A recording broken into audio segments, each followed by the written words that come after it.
The following production is part of the We Be Geeks podcast collective.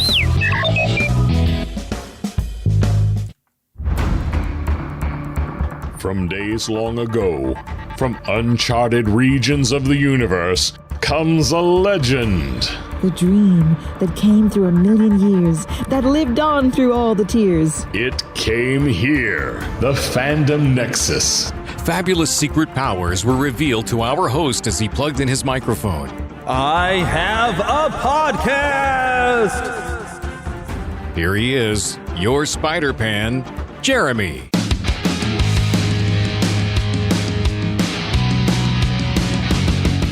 Good happy day to you. Guess what?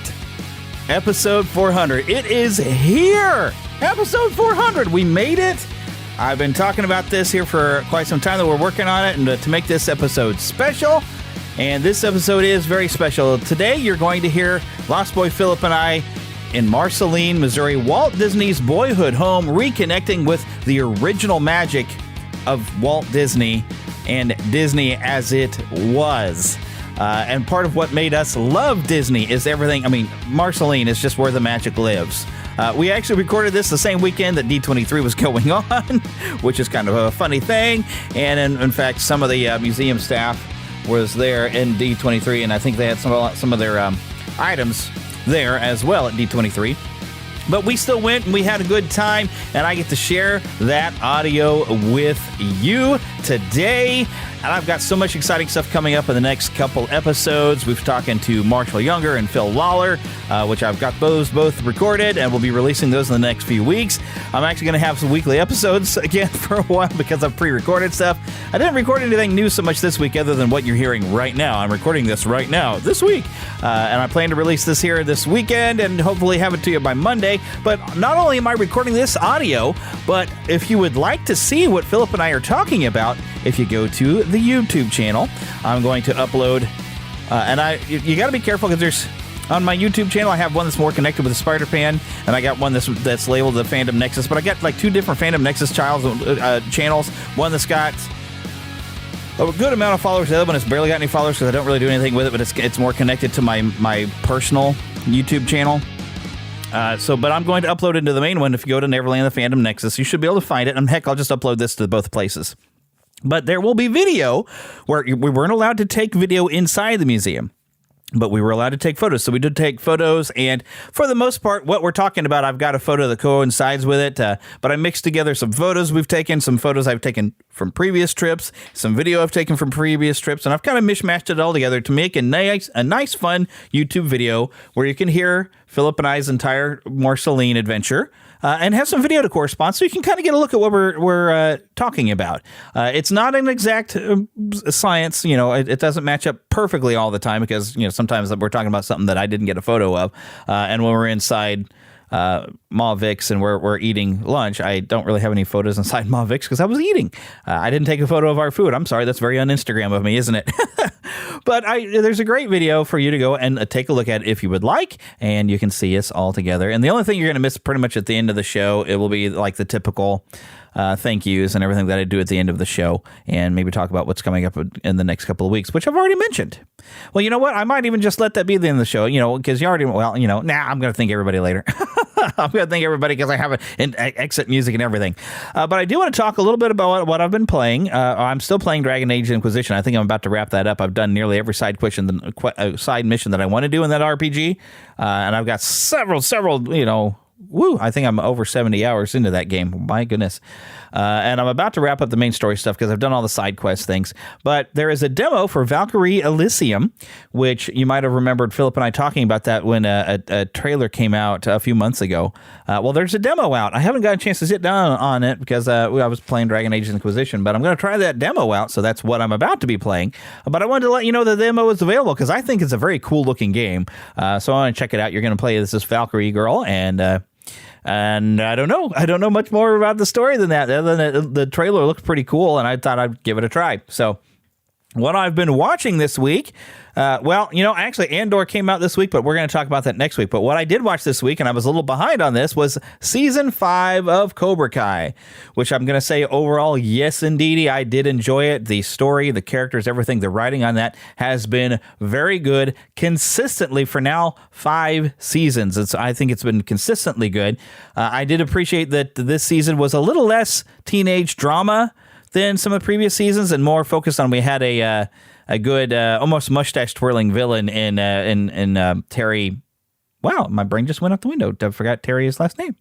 But you know the character. He was in Karate Kid 3, and he was very much a mustache twirling type of villain in that one. A little over the top, just really kind of crazy. And they've given him some room for him to be a little bit more subtle this time, but still just as manipulative and conniving.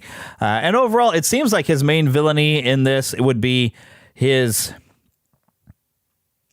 ideology of because he's taken like one character, Kenny, who seemed a lovably sweet kid, and you wanted some better things for him, and he's turned Kenny into kind of a bully, and that's definitely not the way we wanted him to go. So it's interesting to see the ideology and what it does. And the last things we saw that Terry did was he got John Kreese arrested for an assault, and that is dealt with very well in season 5. So we get to see some of that story, and we get to see some more villainous things, and hopefully some stuff that maybe they did connect with Terry, because there's some stuff that happened in season 5 that's definitely criminal that, hopefully gets latched onto Terry. There's something that happens at the end, and I'm like, if one character had just been a little bit more patient, then maybe things would have gone different for them. I don't want to say what that's about.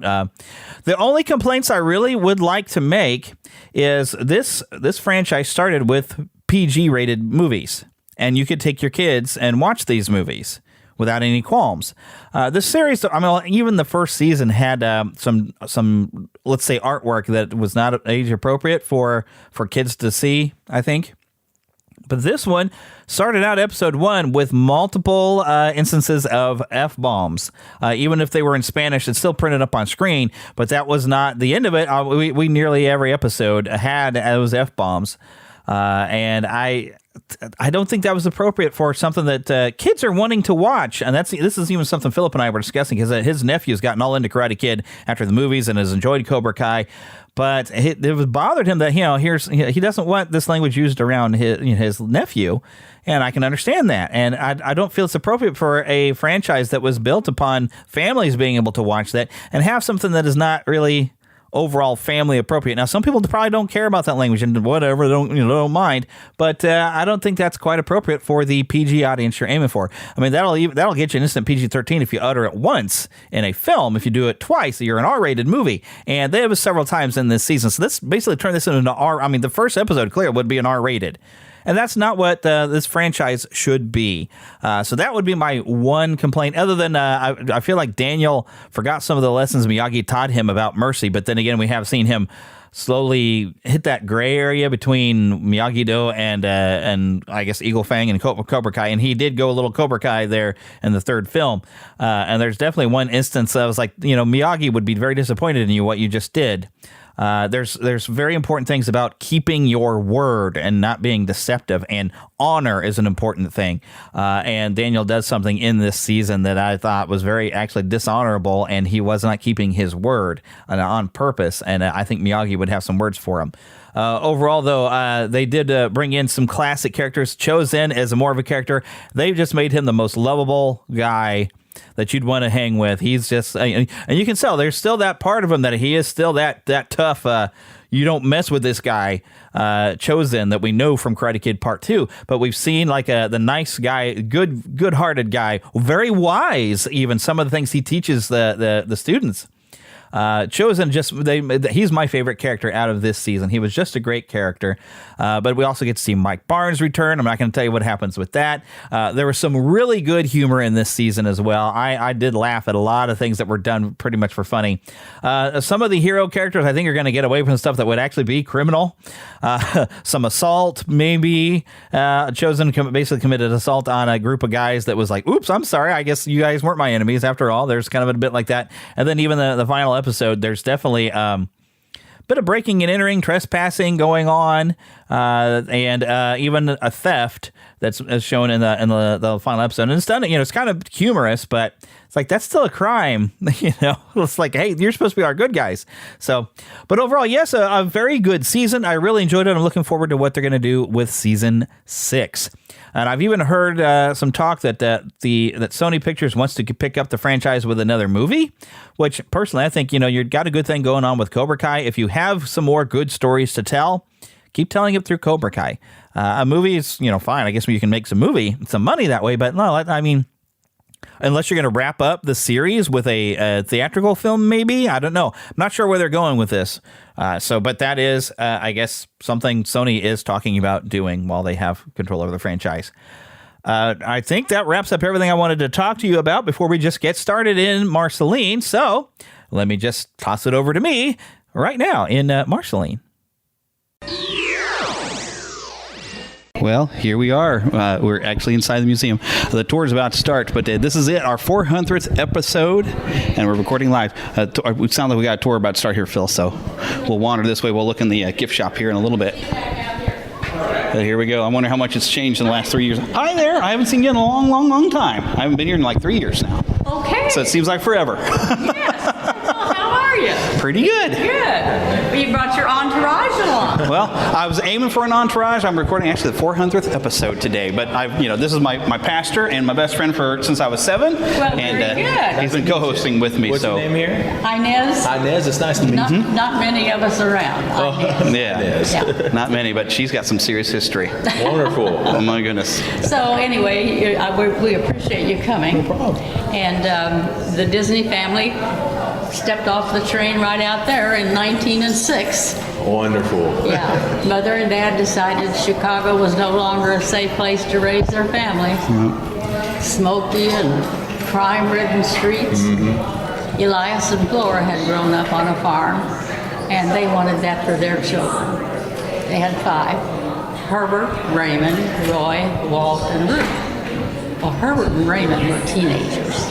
They liked Chicago, but Dad said, we're all going to Marceline. So they came, but they didn't stay very long.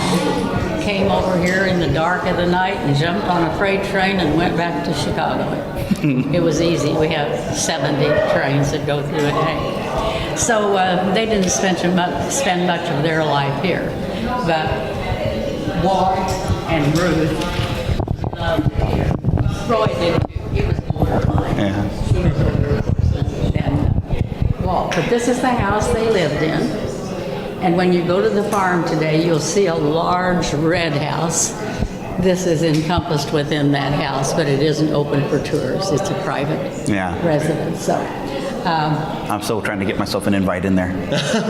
You're still what? I'm still trying to get myself an invite in there. Somebody, because I hear Kay has kept like Walt's room the way it was, and Yes, I've never gotten yes. to see it. I've just heard. She and a bunch of our volunteers are in D23 today. Oh, of course they are. Yeah. Yeah, I picked a weird time to schedule my 400th episode recording. It's a D23 day. We have pictures back, and we knew it was taking her a long time, and she had a lot of people helping her, but she's got a very good likeness of this building in their booth. Oh my goodness. Yeah. So when you get So there's probably some items missing that normally would be in the museum that they're showing off over at D23, isn't there? Yeah. Figures. Well, you're here. But we're here. That's Yes. The magic's here. It's not at D23. Right. It's here. Right. So this is just for people who bring children who are. Oh yeah. But I guess none of you would like to do that. Well, we're kids at heart, right? But the first video to watch is in there because that tells you about them coming on a train. Then work your way around the room, and the videos and the pictures will tell you the story. Thank you, ma'am. I really appreciate it. And she's got some serious stories from 1956 there. The pin is, she's got some stories on her button there. Awesome. So yeah, they opened up their home when Walt came back to dedicate That's the pool. awesome. So, and actually that's why her daughter is Kay Mallins that bought the house, because they were trying to buy it for Walt. Walt was going to build a park where that house is, but it didn't quite come around that way. Yeah, so I'm sure the museum's entirely different from when you first saw it. It's even different from the first time I stepped in here. The gift shop was actually in here the first time I was here. Yeah, that's what I remember, actually. Yeah. But this room's kind of dedicated to the Santa Fe Railroad. There's an entire booth back there outside that we'll get into that's also a lot of the Santa Fe Railroad. Because I remember being in here, in a little area.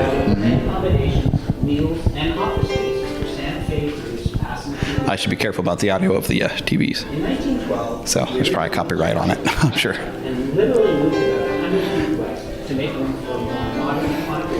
Yeah, I don't recall these dishes being in here before.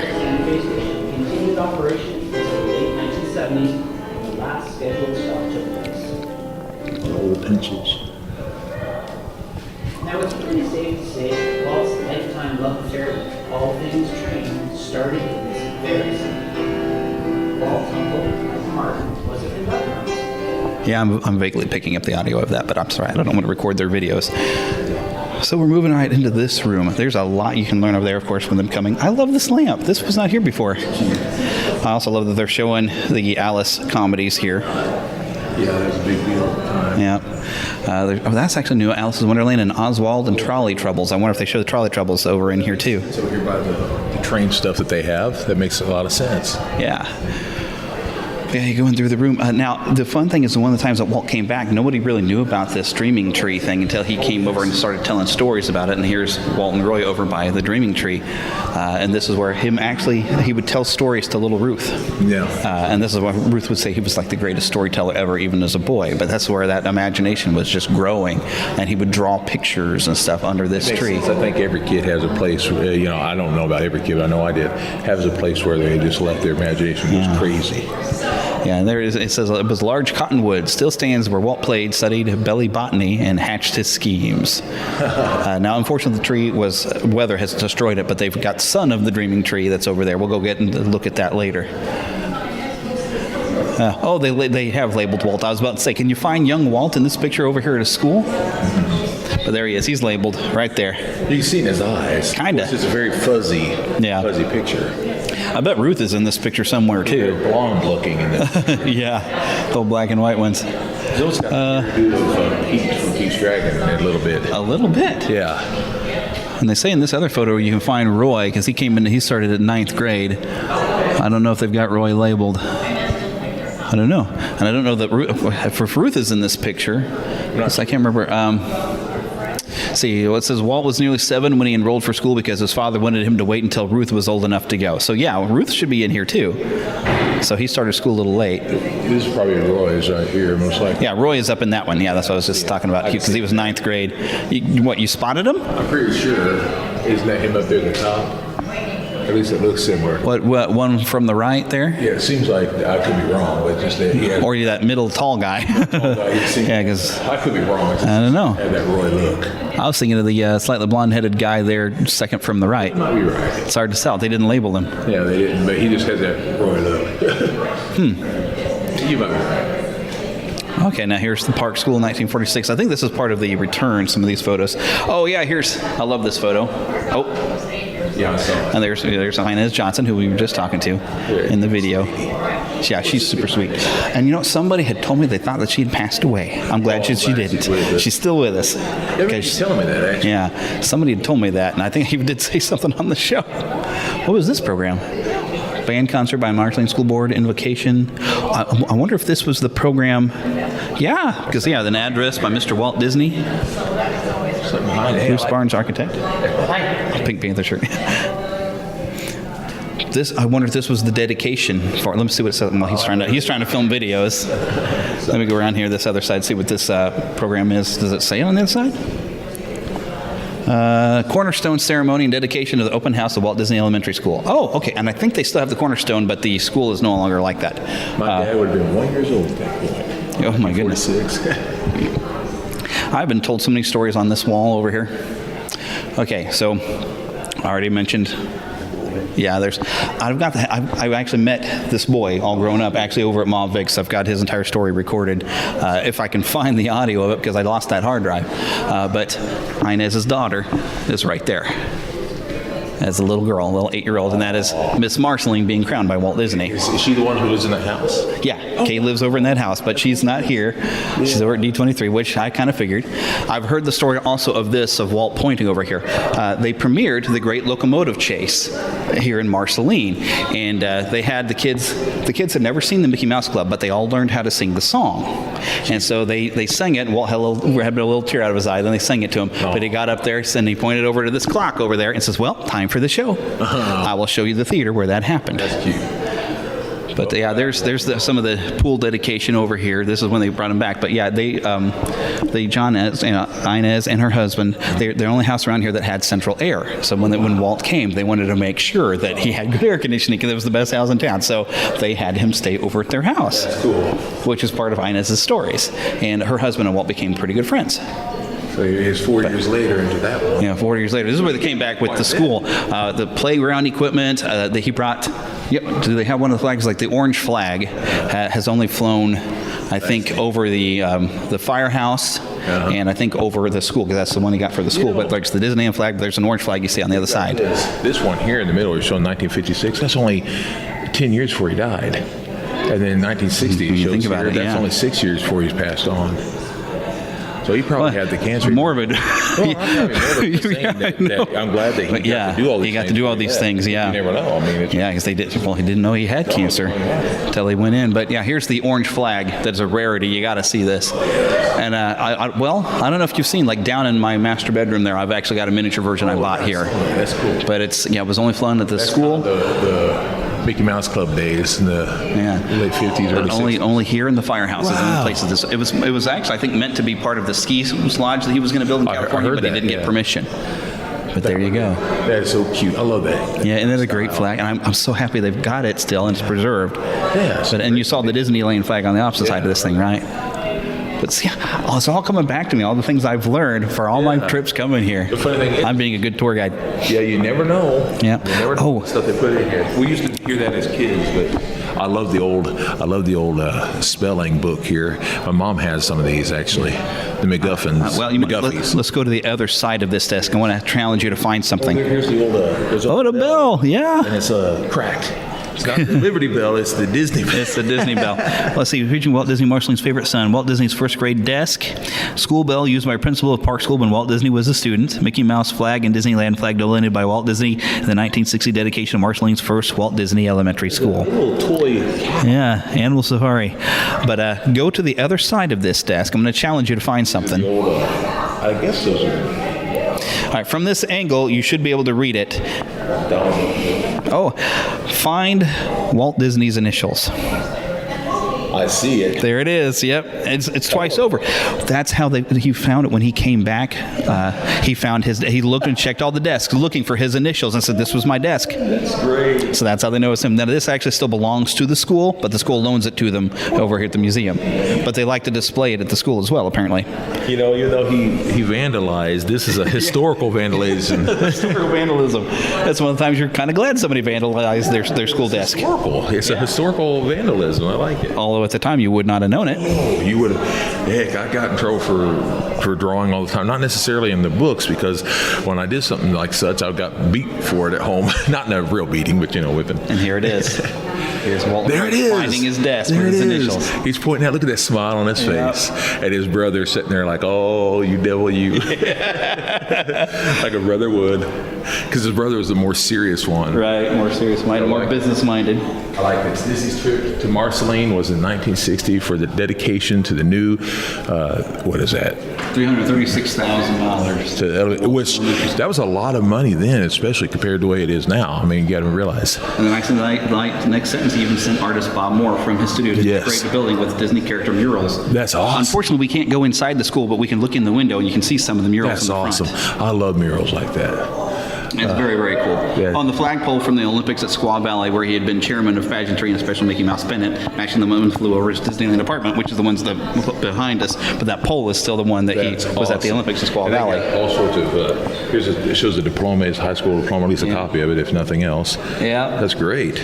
Well, he didn't graduate from Marceline High School. Oh, I see. I see. Well, this is very honorary. this is an honorary thing. Well, hey, at least they got that. Because, yeah, he moved down to Kansas City by then, but he was sent to the Kansas City Art Institute. Yes, there's the flag.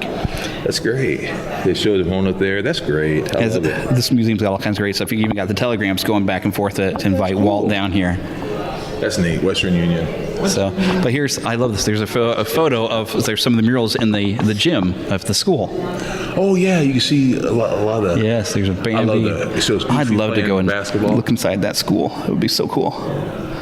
Here's the parts they had built. Yeah, he brought some playground equipment. See, there's something fun about doing for young'uns like you would have loved to have had when you were a kid.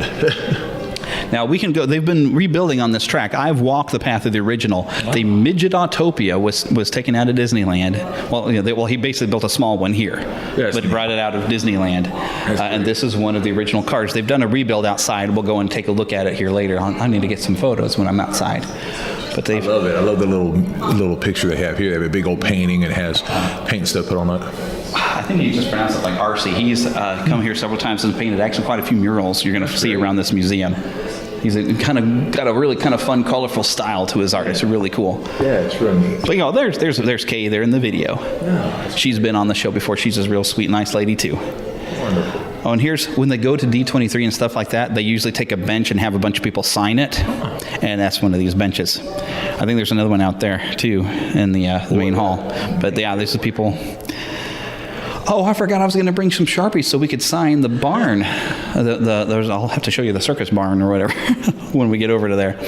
One of these, I've actually seen some names from people that I'm actually familiar with from different podcasts. I don't know if it's going to necessarily be this one. But I believe it's got D23. They just take a bench and get it signed by everybody there that wants to. And they load it up. 2019.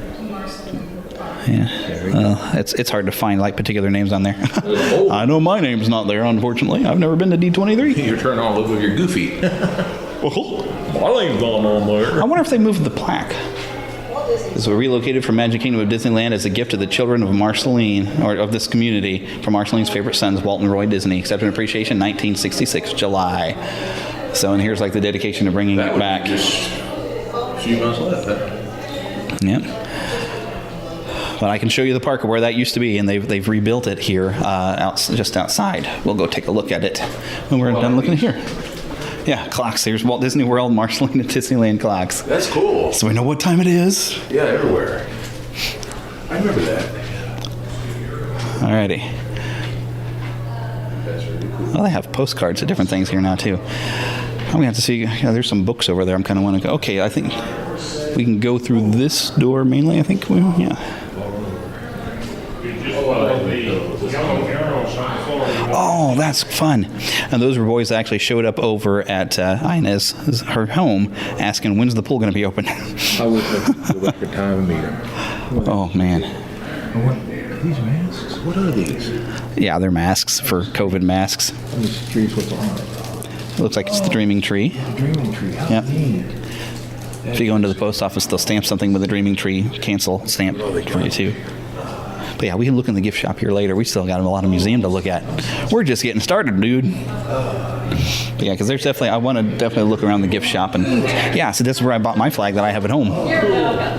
So, all right. Hi. Now we're into the big room. You're taking with Mickey. Do you want your picture with Mickey? We're allowed to do that now, because when I first came here, we weren't allowed to take photos, so I never have. Although I think I do have one picture with Mickey, but we do one together. We don't allow videos, but you can take pictures. But we can take photos. But yeah, we'll only need a picture. I'm going to stop what I'm doing here. Oh yeah, I was there last time. When you finish in this room, you go through that open door back there and follow this yellow arrow, and then you don't miss anything. Right. If you need help to get to the second floor, we've got an elevator. I wear a lot of Mickey Mouse ties and all. Oh, you should see his tie collection. I like I said, I'm a pastor. I wear ties constantly. Mickey Mouse, I love classic Mickey. My man. I agree. I think even before we get to this room, we got to look at the family room back here. Oh, I guess it loops around. Okay, there's an arrow that points us back into this room. Oh, Phil, look at all the. I didn't see these. Look at the old comic books. That's what I'm pointing at. Oh, I just didn't click at me. Had some of these, and I have one. I think still, but it's not in great condition. But mine was super goofy. I wonder what this sign is. Ball Road and Harbor Boulevard. Let me see. There's a Magic Band scanner somewhere, I guess, huh? What? I wonder. Street signs. These iconic Anaheim street signs were gifted to Robert Penfield during his retirement ceremony celebrating 42-year career working in the Disney Company. The intersection of S. Harbor Boulevard and West Ball Road frames the northeast corner of the Disney Resort and is situated next to Team Disney Anaheim Cast Building. Okay, well, that's cool. What's really cute is Mickey's holding his ears. Oh, in this comic book. The hammering, and that's what Goofy's making, see? Ah, that's great, yeah. Oh, these are... I love these old comics. They really did stuff with his face that, you didn't see much in the cartoons. And sometimes they made his eyes blue, sometimes not. Because, they want to make it different than what you're seeing. Yeah. Oh, man. It's great stuff. I wonder who the artist was on all these. Does it say? I don't know. But that's where they started making certain characters come to life, like Mickey's nephews. They started coming to life really in these comics. That's where instead of the orphan picnic. You started bringing a lot of these characters to life in the comics. That's where really Scrooge McDuck became a character. Was in these comics. Was in the comic books. I wish I could think of the guy's name. Mickey's painting Pluto's bone with candy cane stripes. Yeah. That's cute. Oh, there you are. Morty and Marty, I think it is. Is that right? Maybe that's not right, but it sounds Mortimer. Mortimer Mouse was a different guy, but the two nephews. Mickey and Morty or something like that. I don't know. I don't know the names of the nephews. Yeah, it was Morty and Mickey or something. No, not Mickey. Morty and Marty or something like that. Well, somebody can send that to us by email. Yeah. What were the name of Mickey's two nephews that are pictured here, wearing the little hats? I know that I have it in the cookbook, and it says it. Nice. Because it's like, it's Morty and something. And it might be Morty and Marty. But I remember that it has them making snowballs for, snowballs are like the little cookies with coconut on it outside of it. Oh, yeah, snowball cookies. Yeah. Grandma and I used to make those. Oh, real good stuff. Yeah, I love these old comic books. That's how they would a lot of times, you back then you didn't have videos you could watch, so you would have comic books and books and things, and you could bring them home with you and have them part of your life. Somewhere I've actually got an old, I think a Donald Duck comic that Heather found in an antique store actually up in the, that Amish town. How cute these boys are talking. Davy Crockett shirts. And they're wearing Davy Crockett t-shirts. How adorable. He's actually, we tracked down some David Crockett fans in the heart of Marceline, cooling off besides the pond and E.P. Ripley Park, which we'll go to the pond in E.P. Ripley Park. That's actually right next door to us here. But I gotta look. I love this. Look at this tricycle. It's adorable. Oh my gosh! And it's got an old vintage pie-eyed Mickey. Colson velocipedes and wheeled toys. Wow, and it's probably been restored a little bit because this is really good condition. I imagine it had to make it like what would have been. Yeah, that is great. I just love that picture, but I gotta go look over here. I gotta look it over here because I gotta start this. Look at these old. I guess these are old records. Pinocchio narrated by Cliff Edwards. Dear to My Heart. Cinderella told by Jeanette MacDonald. Snow White and the Seven Dwarfs, as told and sung by Dennis Day. I love Dennis Day. Oh, Peter and the Wolf. Peter and the Wolf. Yeah. When I was a kid, we had, I think it was on tape, but we had it. There's Dumbo. Wallpaper from Walt's Disneyland apartment. Oh my gosh. Cool. And the Disneyland band hat from what year? Wow. Look at the little, what do you call those little wands? Baton. That's it. I know someone was probably yelling. Conductor's baton. That's a baton. Conductors have a baton, not a wand. They're not Harry Potter. You know that. A Donald Duck tin tea set. How cool is that? Look at that. Clay Mock. It all started with a mouse. Walt sitting in a chair with a mouse. Oh my goodness. It's a stuffed Mickey Mouse. You're going to have to take a lot of photos because I'm busy holding a microphone. This is just too cool. Yeah. Which, I guess, so no video, but we can take photos. When I'm done recording, I'm going to come back and take some pictures. Gotta get it where there's not blades in there. Oh my goodness. Fantastic stuff. Oh, just wait till you get upstairs and you see the model of Disneyland upstairs. I like how cola spelled with a K. Oh, look, yeah. America's finest cola. Biggest thirst value under the sun. What's the deal is with that? I love that stuff. Drennan's Drugstore Prohibition Prescription. Okay, that's the down here. There you got a Marceline. I'm sure this shows the time. McAllister Brothers Creamery and Marceline Bottling Works. That must be, well, that's what this big box is. I guess that's what that thing is, too. To make ends meet, Flora Disney often sold her hand-churned butter at the creamery. The extra income was a welcome cushion for somewhat frugal Elias Disney, and he often discouraged his family from consuming the precious commodity at home. So this, McAllister's was founded in 1891 and continued operation as late as 1953. So this bottling company was where his mama would sell butter. Oh, that's which I heard stories about his butter. You did not waste her butter. It was that good. If you dropped your toast, everybody looked at you like you ate it off the floor. All families have their things, that you don't mess with mama or you don't mess with daddy about this, Oh. Mickey Mouse crane, that's cool. Yeah, isn't that great? 1949 by Fisher Price Toys. Wow, Fisher Price was around all the way back then. That's cool. Vintage Mickey Mouse choo-choo train was a favorite among young children. When the string is pulled, Mickey strikes the bell. Oh, I see it. Yeah, that's cute. Oh, that's fun. I kind of want to play with it. My dad would have been just a little baby. He would have been 4 years old. Oh my gosh.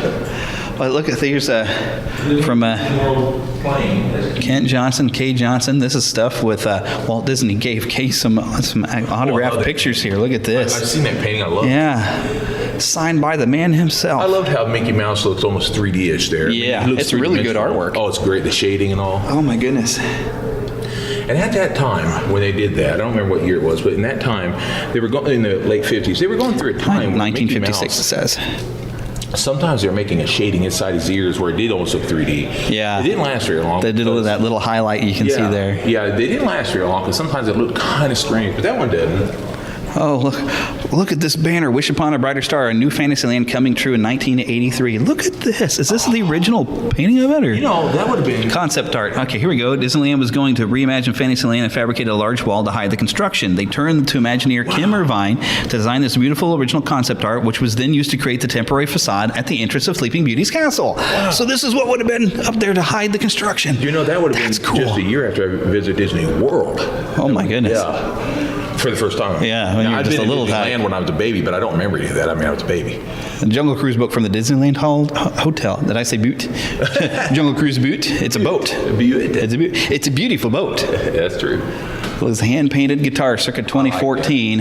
Oh, look at Mickey. Guy Gilchrist. Did he do this? Guy Gilchrist did like some of those Ninja Turtle artwork, and he did Muppet Babies, but he also was a Disney artist. You can see the very almost caricature yet comic booky style here, and I love it. Guy Gilchrist. I got to meet him because he used to come up here all the time for Toon Fest. He is a really great guy and a fantastic artist. Yeah, I love his style. Oh, I love this guitar. This seems like something you would have seen in an old... Well, some of the old books you would have got from like Hardee's or McDonald's that you would have seen from they were doing it almost in a cartoony way for the children. And look back here. It's Walt and Roy by the Dreaming Tree. Oh, not Walt and Roy, but Walt and Ruth. Yeah. That's what I meant. Otherwise, Roy had some things he was doing. But and look at the magic of Mickey. It's coming out from the house. Like down here in this book, it looks like Walt signed. Is that Walt who signed that? It looks like it. Let's see. Walt Disney's Waterbirds book. Here lies a short story that was generously donated by Jeremy Schwarzkopf, not me, unfortunately, passed down from his great-grandfather, who was once the principal of Walt Disney School. This edition of Waterbirds was signed by Walt Disney himself. The book was later converted to be an animated film, which was awarded an Oscar for Best Short Subject and a BAFTA Film Award for Best Documentary Film in the United States, circa 1953. Whoa, that's great. I've seen segments of it, and the animation, of course, is always tremendous. Oh, look at this. What is this? It's a sundial thing. Well, a sundial would have a thing on it. There's museums. It's a Toonhole cover. Oh! Someone ordered manhole covers for Toontown from La Marita Foundry. They delivered 2 extras, which were stored down in the area we called the Boneyard. Take a picture. Yeah. Oh my goodness. And here's the original sign for the museum. Oh my goodness. I got one of you on each side. Behind the hand works better. We're definitely going to have to come back for me to take some photos too. Oh, look at this record player. Oh my goodness. Oh, look the way Mickey looks. Very different. Yes. For those little miniature records, that artist. Oh my goodness. This building I like that Coca-Cola thing. Yeah. Oh, your dad would have loved it. Hat, or we have it still. Oh, wow. In my mom's dining room. But he would have went nuts over that. Mickey Mouse, Old King Cole. I wonder which one they're talking about. I know. It must be this, the Old King Cole He came up thing. here for a tour. My dad did. Oh, it was nearly not nearly what it was here. Oh, son, you got He'd have loved this. everything. Look, a Flynn's arcade token down here. Oh my gosh, Mad Tea Party token and Starcade token. I can't really hardly see it. I should have my glasses on. Look how cool that is. And there's that's the Carrollwood barn that he built when he was building his trains with. I forgot which one of the Imagineers built those trains with him. Here's the engineer oil can there. Oh wow. Yes, when we want this look for trains. It doesn't say. One old green lantern. Yeah. It's a railway oil can, and what does it say about the light? It looks like it's a railway light thing, there's a lantern. little yellow thing here. And there's Yeah. Oh, how cool is that? Look at this Davy Crockett little outfit. Oh, with the videotape? Oh. Somewhere. Oh, that's from when he turned 60. I remember it. Yeah, 60 years with you, it even says right there on the gumball machine. They had that pink... the pink cummerbund. Yeah. And I remember I loved it because that pink... You have to make sure you say what it is you're looking at for the audio people. I can't remember the name of it. With 60-year gumball machine with Mickey standing on top. Were those in the parks? I'm not Is that where you've seen it before, where you recognize it? Or do you just recognize the what he's wearing? They had that logo of Mickey and the pink cummerbund and all that. Little golden book of Davy Crockett. There's, of course, the videotape, but then there's like a little kid outfit here, Davy Crockett outfit and little golden book. Oh, my goodness. And then Marceline, Missouri Municipal Swimming Pool. Oh, cool. They kept the plaque because the swimming pool's not active anymore. Yeah. But they've got the plaque in here. That's really cool. Oh, I swear this sign was out here the first time I came along. I remember seeing this sign out there. I think I took some pictures of it. Look at the old balloon. Yeah, the old balloon's old here. Look how old the Mickey looks there. He's that really old style. Oh, look is this like a pocket watch thing? Oh, that is so cool. We're all nerding out. Oh, yes, we are. I love this museum. Those were always scary to me. It's just a great big stuff. The weird. No, that's the costume. Those are the original costumes. They were scary as heck, dude. They are. Yes. You know what they look like? They look like a messed up mime. Well, yeah. Oh my goodness. That's somebody in a costume. That's one of the versions. I'll get you. Oh boy. Let's see this room here.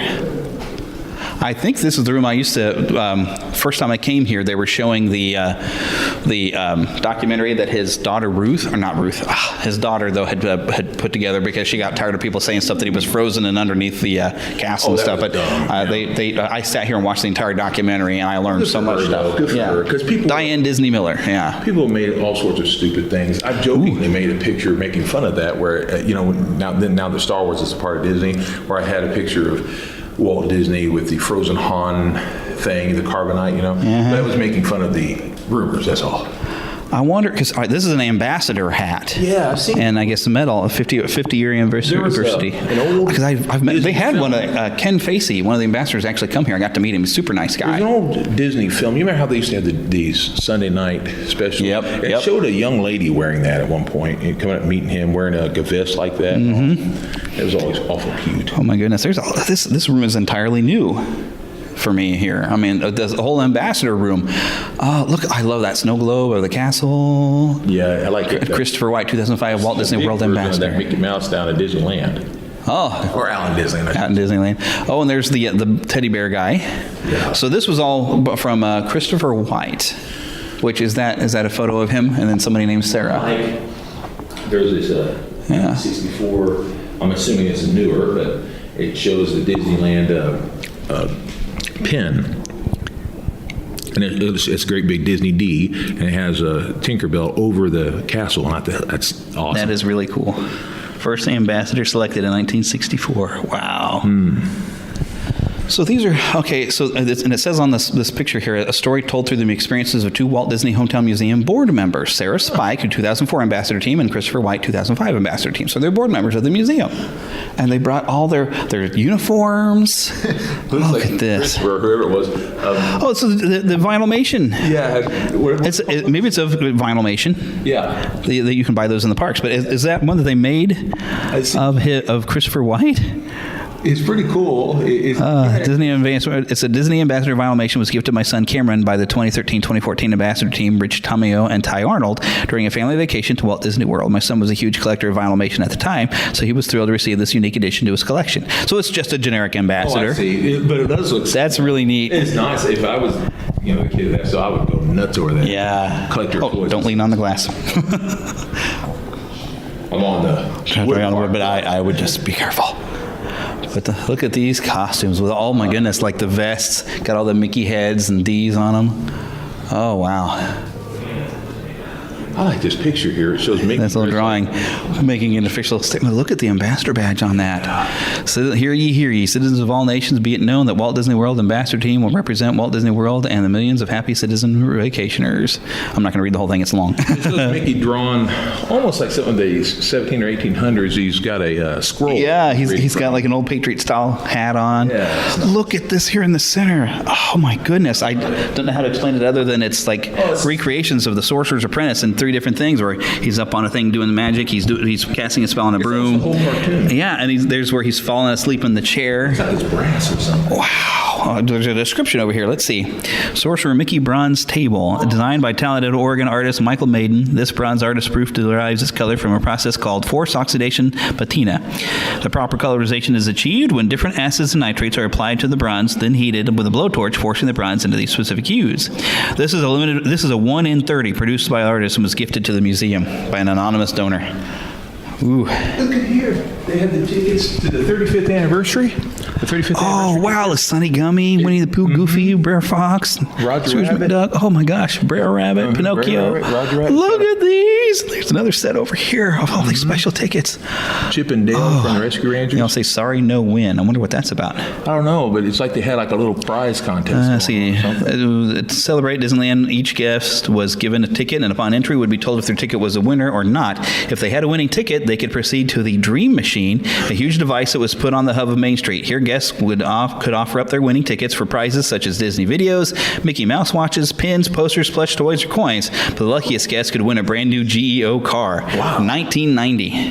That's awesome. Wow. Look at this. What is this? For Alexa Party, see them illuminated. It says Silly Symphony Lights by Noma. It's got 3 little pigs and all kinds of characters. Oh, these must be the lights themselves. Silly Symphony holiday lights. That's fun. Oh, and I love this Mickey Mouse watch down here. Oh, yeah, we're talking old. Wow. Oh, my goodness. That's the old stuff toys. Yeah. Oh, wow. Here we go. A living legacy to the master storyteller of the world, dedicated in the spring of 1973 at Walt Disney World. What are we looking at? It's a story press kit, I guess. Huh. Oh, look at this Star Tours poster. Well, it's not really a poster, but I mean, it's a picture. Yeah. Oh, that is cool. It is Walt, Goofy, and Donald. Mickey, Donald, and Goofy. They're standing, it looks like, on Main Street and pointing in the sky as the ship from Star Tours is flying by, plus an X-Wing. X-Wing, yeah. Walt Disney cartoon cinema thing. Oh, this looks like you scroll the cartoons along. Oh, look at the home movie cartoons. I remember that kind of stuff now. Not at that small size like that either. These little things that you would put them on there and you'd roll them, and they were pictures, and you'd roll them and you could see it kind of animate on it. Yeah. I would play with that stuff. I remember the larger ones that Fisher Price used to make. Yeah. Oh my goodness. Grocery stores. Oh, look, a paint set, Minnie Mouse wooden shoes. Oh, these are so cool. Stuff I've never seen. Mickey Mouse money. I wonder if that was their cone bills. In 1936, Southern Dairies became a Disney license and started to produce notes that resembled dollar bills. These bills could be used at theaters, the hosts of Mickey Mouse Club gatherings, in exchange for ice cream. I love this Pluto tin little tin toys. Mm-hmm. And a Donald Duck here. Is that supposed to be Pluto on the back of the car that Donald's driving? You can see it over here. His face. Oh, look, Mickey's Fire Brigade picture on this. I guess it's a pencil set. Yeah. Right, the pencil set, the paint set's back there. Yeah. A pencil set. Oh, that's so cool. All right, moving into the next rooms. I'm glad they have arrows now to kind of guide you. I used to just wander any old direction I wanted. I didn't want to go in here, but no, they're trying to point us. So here's where you can learn a bit more about his family.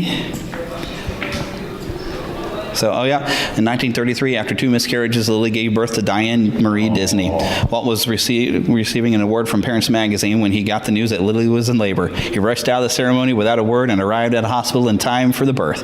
Unable to have more children, Lily and Walt adopted their other daughter, Sharon May Disney, in 1937. Walt doted on his 2 daughters equally. When he died in 1966, he had 8 grandchildren. Wonderful. There they are. But the whole family born in 1901 in Chicago before they came here. Oh, there's a lot of great old family photos. I wonder if they've got this picture here. Isn't that cute? Yeah, is that there's Roy. That was deeply a part Roy E. Disney. Yeah. Yeah, he was a part of Walt's life deeply. Yeah. It was almost like the son he never had in a way. And not saying anything against the daughters. It's just the fact that he was deeply a part of his life. In fact, he was deeply a part of the company too. Yeah, Roy E. Did. He was. For the longest time. If it weren't for him, the animation, Little Mermaid and others, would not have been made. Yeah, he did a lot. Yeah. He even helped fix some of the parks because some of the people who run a Disney company was bad. It sounds silly. I don't care. I cried when he died. I did because I would always keep up on him. Yeah. I loved him. I always loved it. He'd pop up on the Sunday night stuff. Sometimes you'd see good old Roy E. Wonderful. I loved him. And then, of course, here's his father, Roy O. Disney. Yeah, there he is. We owe him so much. We wouldn't have all this Disney stuff really without Roy, too. Yeah. Roy needs to get some Roy credit. E. was a lot like a combination of his dad and his dad and his uncle. He was like the perfect combination of them both. Yeah. Good old Roy. Yeah, Roy and Roy. I'm glad they have a statue of him at Walt Disney World.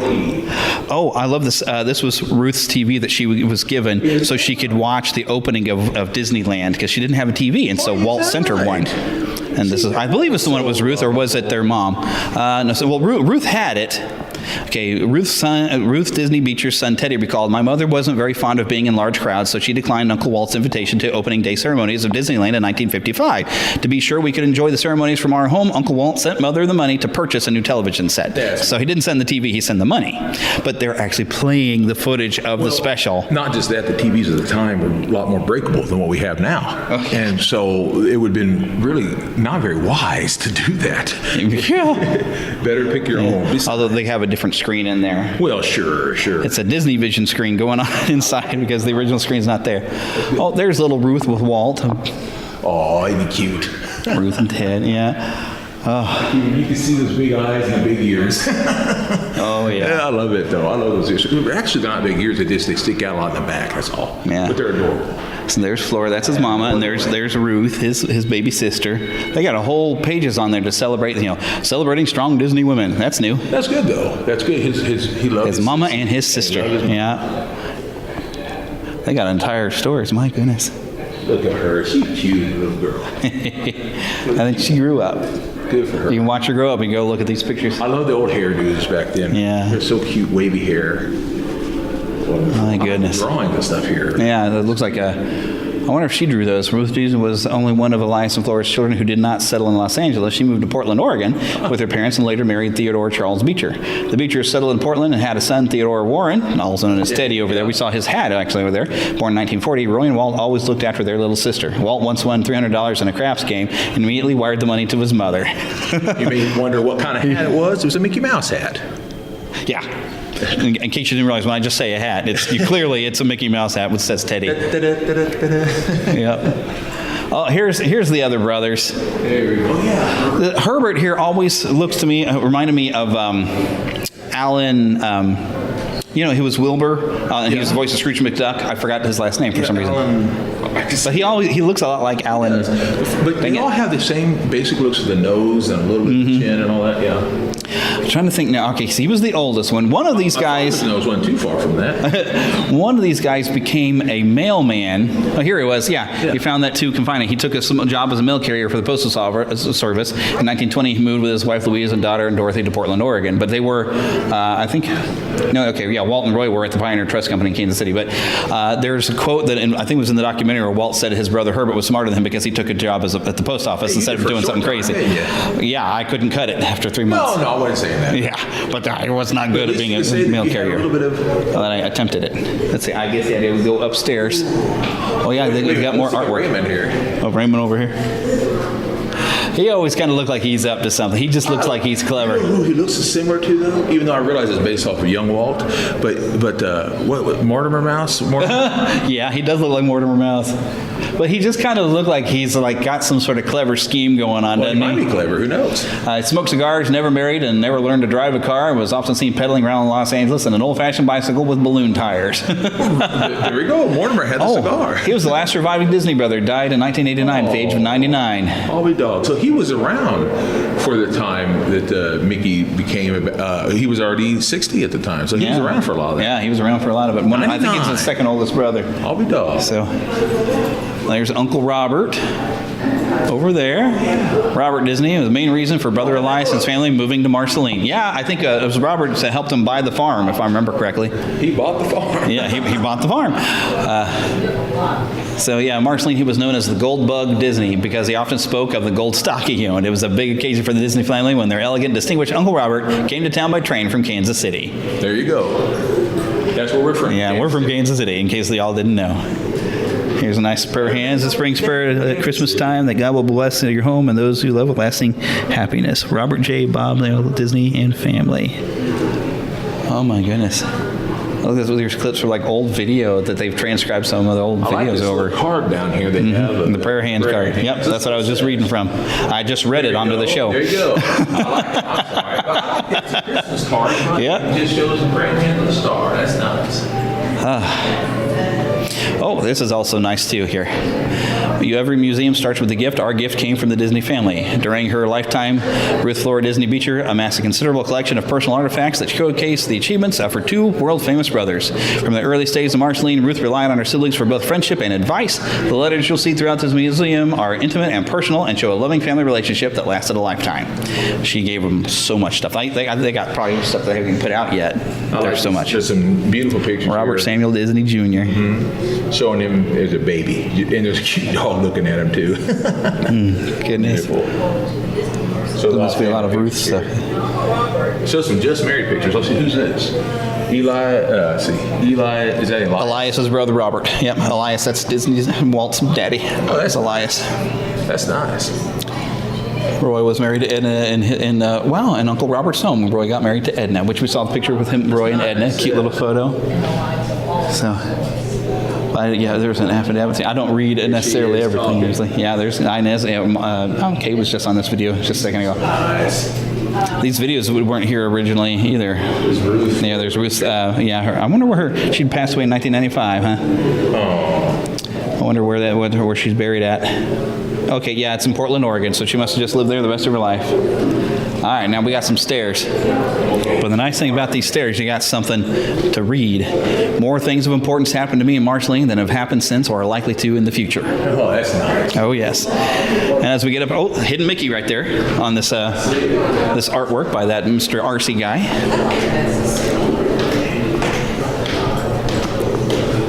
And we'll pass by some people. He's going to take a lot longer to get up there. That is okay.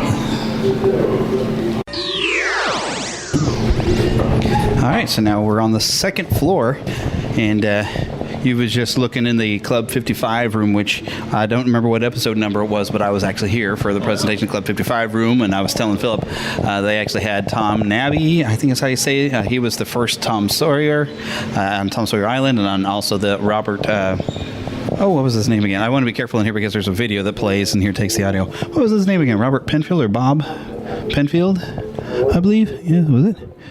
42-year, yeah. He was the last of the Club 55ers, and he donated some stuff to that room.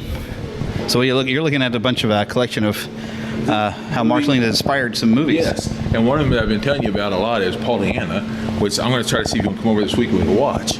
Because this is the one that I was telling you about, the guy Carl Malden, very great actor. He's been in a lot of stuff. I always remember my Uncle Russell a little bit.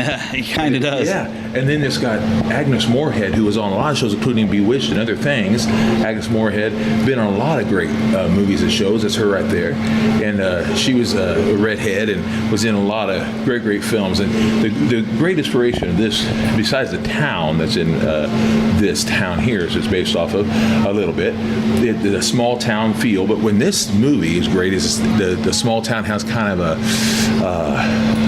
an attitude towards it. Not necessarily a good one, but Pollyanna comes in with a good attitude, and it shows how attitudes can affect other attitudes. Yeah. And that's, you got to see. It's really a great film for that very reason. Keep a pixie in your pocket, as I used to say on this show. You got to watch Pollyanna. I'm telling you, Pollyanna is a great film all the way through. But there's the story of Ferdinand, Lady and the Tramp, So Dear to My Heart, all got some inspiration because of this childhood in Marceline. Main Street USA. We do that. Yep. And then there's So Dear to My Heart. Yeah, which, I was mentioning that it was over there. Yeah, there's the big poster. But I think that's a copy of like the little book, the little golden book. Yeah, that's kind of nice. My cord is getting tangled. But, this is a branch from the Dreaming Tree right here. Oh, cool. Do not sit or place any object on the branch. Gentle touch only. Gentle touch only. There we go. They want to make sure this thing lasts. But here's Walt and Roy over there at the Dreaming Tree. Nice photo, though. Take a picture of the Dreaming Take Tree. yourself a picture of that there Dreaming Tree. Yep, piece of bark.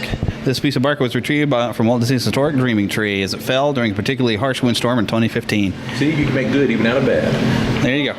That's how I look. He was barking up the right tree. Okay, there you go. There's the home and the farm.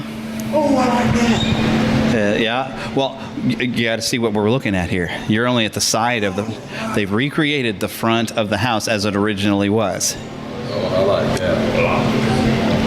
That's really cool. So if you come around here to the front of the here at the porch, so there's a story right there about. Yeah, that was Walt drew that with tar on the front of the house, a bird in a nest, and while the parents were gone, him and Ruth were playing around with it, and of course it could never come off because it was tar. So, but there it is. But they recreated it here. Well, I did something similar when I was a little kid. I drew on the wall. I was drawing the Millennium Falcon. Yeah. As a matter of fact, on the wall, and that's how when I first found out that God created paper to be drawn on, not a wall. And my mom had to wash it off. This was with a purple and blue crayon. I got whooped for it, rightly so. And I learned to draw. That's when I first learned I could draw. I was about 2 years old, and I learned not to do that. 2 or 3. I learned not to do that anymore. But it's funny, I like this. Walt decided it would be fun to draw in the house. He told his sister that if they used tar, they would simply wipe it off later in the day, and their parents would not be none the wiser. Shows what Walt knew at the time. That's tar. What are we looking at over here? This looks like some farm equipment over here. Gold dust washing powder. Menendez berated toilet powder. And I don't know what this machine here is either. This is stuff about working hard on a farm. But what's fun, and that you get to draw something. Come on over here. Oh, there's the cornerstone for the. Well, that's Marceline Lodge. I thought that was the cornerstone of the school. Maybe it is. There's a person reflecting. When Walt came across the cornerstone, he pointed to it and suggested that it might be wise to preserve that unique piece of history when the building eventually would close. And there you go. So that is the cornerstone. So yes, you are allowed to draw on the chalkboard here as a recreation of a park school classroom. So I don't draw very good, Mickey. This guy did. Because you did that one down there, I guess, right? Is that the one you just did? Nice. Good job. Outstanding. All right now, Mr. Artist. Well, yeah, but we'll see. I'll probably do the old school Mickey. Do an old school Mickey. Do it. Maybe I'll take my hand and I'll attempt one. Okay. I used to draw, but that was 20 years ago. Well, you never forget. Yeah, I did. Last time I tried to draw something, it was terrible. I did draw last time I was here, but it was 3 years ago since I've been here. So I guess I'll take a time out while we draw stuff. Yeah, this is the farming implements we were just looking at. So we were just drawing on the chalkboard here. They have a recreation of the park school, and they allow you to draw. We both drew a Mickey. Yours, of course, turned out better than mine. Oh, it's still not great. So, not proportion-wise, it's not perfect. So I was against the wall, and I didn't get the. Anyway, I'm a little hard on myself because I like to do it right on paper, and all but I didn't. So, I just realized when we started this episode, we did not introduce ourselves. We'll just, well, of course, y'all know I get introduced in the opening here. Of course, I'm your Spider-Pan Jeremy, and of course, this is Lost Boy Phillip been with me throughout as we go through the museum. Now, the artist passed away before he really finished all of this, but he was doing recreations of all of Disneyland here. And I've already taken some photos, so now I can just look at it. Your brother Matt would love this because he likes to do stuff with models. Yep. Take some photos while we're here. And here's the Walt Disney Celebration, September 11th, 1968. In 1968, the citizens of Marceline successfully lobbied the U.S. Postal Service to issue a commemorative stamp in honor of Walt Disney, which you can find a recreation of that stamp actually in the post office. It's a Walt Disney post office. It's the only federal building with Walt Disney's name on it. We'll go and check it out here later. But they have pictures of the stamp and a lot of Disney stamps. Oh, really great stuff. Yeah, and here's the Pirates of the Caribbean. I'm going to wind up in your photos the way I'm going. And I love that they have this Disneyland USA map in here. Oh, they still got Peter Whitehead in this video. He doesn't work here anymore. He moved back to Canada. Oh, yeah. Yeah, I've got to interview and talk to him. Actually, him and Kay came down. My first convention, the Kansas City Comic Convention, they came down to talk about Marceline. Oh, I remember. Yep. It's a great episode. It's nice being on the 400th episode that we should reflect on some of the stuff I've done in previous episodes. Oh, I don't remember getting a photo of that front where it has, or maybe I did. Maybe I got the photo and I forgot that I did. You're going to go every angle on this. There's so much stuff to look at. Now, some of the stuff I'm not as familiar with. I know that's the Indiana Jones ride back over here in this corner. And I recognize Pirates of the Caribbean. There's a Davy Crockett Frontierland. But oh, yeah, Matt would love seeing this. Yeah, that's why, because this guy really did a lot. Yeah, it's really great. And, of course, one of my favorites over here, your sister would love this, the Haunted Mansion over here. Oh, yeah. A lot of just really great model work. That did a great job. That's fantastic. But he didn't quite get to finish. And they actually have the last piece he was working on over on a display on the wall. What's this one here? Over where? Right here. I believe that's part of the Jungle Cruise, maybe? Is it? Because I know this is the Indiana Jones ride. Maybe that's a part of Indiana Jones as well. I don't know. It might be. That's some webbing. No, I think it is part of the Jungle Cruise. Because what is this thing inside the cave? I don't know. Sure. I don't know. Well, there's the Smith Emily Robinson treehouse. Yeah, But just see over here, you got the teacup ride, and there's Snow White's house. The teacup ride, I didn't recognize it. Yeah. Well, what were all these teacups for? I don't know. Here's some more great artwork from Mr. Arcee. And this, I believe, was just a part of Main Street USA because here's the Main Street Cinema. Philip's knee is giving out on him. We've walked around. We're just getting started walking you around, brother. So hopefully that knee's going to get back in shape. The Main Street Cinema with Steamboat Willie. Lots of neat stuff around here. And what's neat about this is here's Fantasyland in Disneyland, and you got the castle from one end, and we go to the other side, and you have the whole opening of Fantasyland. And here, that's the back, of course, of the. I believe that's the Disneyland front, but it's even got the Mickey mural here in the front of the garden. Yeah, isn't that great? That is so great. It's like all of Fantasyland sculpted on one thing. And here's the Disneyland Emporium, the Penny Arcade. Oh, it's got it all. Oh, yeah. It's just amazing. There's the City Hall, the Firehouse, which the Firehouse, as you see, does have the orange Mickey Mouse flag flying over it. It's fantastic. It's just, and here's the last piece he was working on. He didn't get to finish. I think he was doing something with the Jungle Cruise. There it is. Let's let that train go by. Over the span of 40 years, Dale Varner created his Disneyland masterpiece utilizing the simplest of household materials. Pins became flagpoles, cardboard was shaped into walls, and hand-cut shingles. Dale utilized the set of Disneyland blueprints sent to him personally by Walt Disney to meticulously recreate the fantasy world he remembered from his childhood. And the piece you see mounted to the left is the model Dale was working on at the time of his death. Disneyland fans will be able to identify it as Tom Sawyer Island, complete with a Mark Twain riverboat. Oh, okay. Oh, I see the shape of the boat. All right. It looked like a boat. I thought it was going to be a Jungle Cruise. For the first time, the Walt Disney Hometown Museum invites guests to explore the unfinished elements preserved in the Varner collection. But yeah, here's the Matterhorn. But there you go. There's Small World. It's a small world model after all. Yeah, it is a very small model, but it's very, very cool. Oh, great detail. And I love the detail of the Matterhorn where you can see the tracks going in and out. It has the bushes here. What do you call those? Topiaries. Topiaries. He has the topiaries, and they're all perfect. Yeah. Oh, look at this. The Disneyland 40th Anniversary Time Capsule, July 17th, 1995. I wonder what was in it. Looks like there was a plaque. Are they actually going to get some of the stuff from the time capsule and be able to have it? Oh. Phil's knees going kaput. Okay, Ryan R.C. Christensen Profession. Okay, yeah. That's the stuff about his artwork there. And the Coca-Cola Corner, which we're going to see the real thing here when we go outside. But my dad was a Coke collector and a half. In fact, we still have his Coke machine in the dining room, which was his, and it's an old 1950s one. It's pretty awesome. Now here's the part that here's the thing for the Great Locomotive Chase when they showed that over here.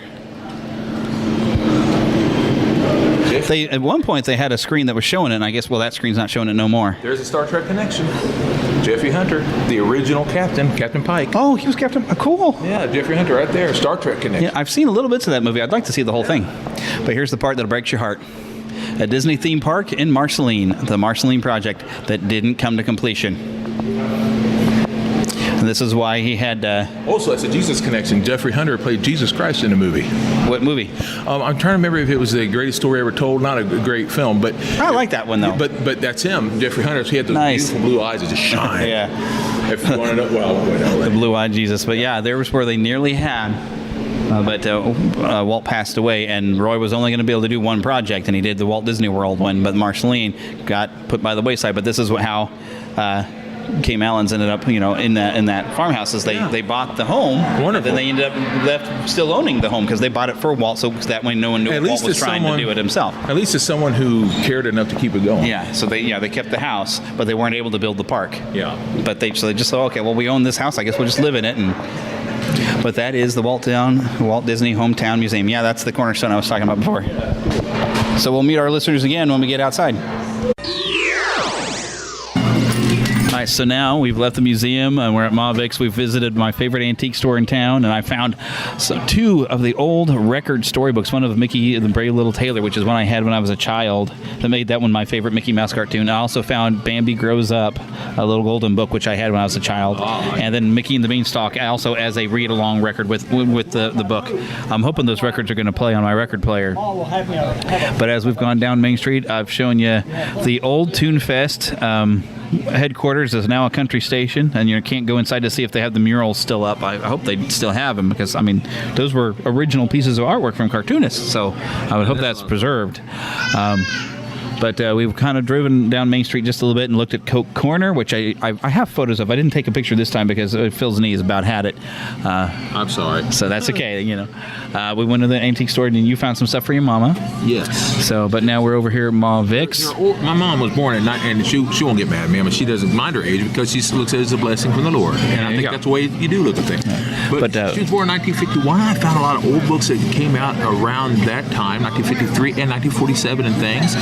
And they used a lot of the books. She came from a small town called Rich Hill, Missouri. And so she used a lot of those books in schools and other things. And it's got that real old style art. And that's what I noticed right away. And she still has a lot of books like that. So I'm going to give those to her. She probably appreciate it. Oh, yeah. But I've shown you the Walt Disney Post Office, which is the only federal building with Walt Disney's name on it. Oh, awesome. That's also where they launched the official stamp.